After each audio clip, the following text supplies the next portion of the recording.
नगर निगम के गोकुलदास धर्मशाला स्थित रैन बसेरा में एक चौंकाने वाली घटना सामने आई है। यहाँ रैन बसेरा में जिम्मेदार संस्था के कर्मचारी सहित अन्य लोग नॉनवेज पार्टी कर रहे थे और वे शराब पिए हुए थे। दरअसल मुख्यमंत्री ने हाल ही में अधिकारियों को रैन बसेरों का निरीक्षण करने और उन्हें सुव्यवस्थित बनाए रखने के निर्देश दिए थे। इसी के तहत जब अधिकारी रैन बसेरा का निरीक्षण करने के लिए पहुंचे तब इसका खुलासा हुआ।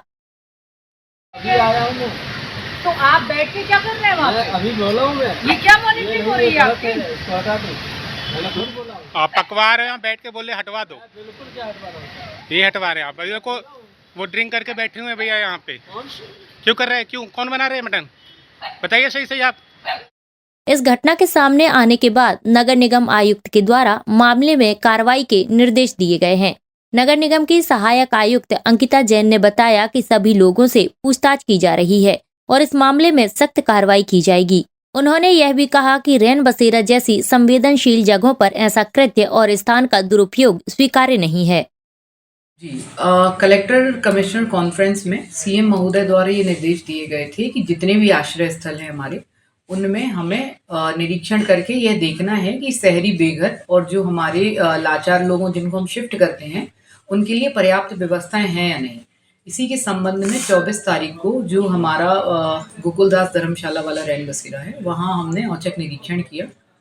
तो निरीक्षण के दौरान यह पाया गया कि जिस संस्था ने आश्रय स्थल चलाने का टेंडर ले रखा है, उस संस्था द्वारा बाहर बिल्कुल परिसर के गेट पर ही नॉनवेज पकाया जा रहा था और 7-8 लोग वहाँ बैठे हुए थे। तो जो एक बहुत ही आपत्तिजनक स्थिति थी, क्योंकि अंदर हमारी महिलाएं भी रुकी हुई हैं, बच्चियां भी रुकी हुई हैं। दो कक्ष होते हैं आश्रय स्थल के, जैसा कि आप लोगों को पता है, पुरुषों के लिए और महिलाओं के लिए।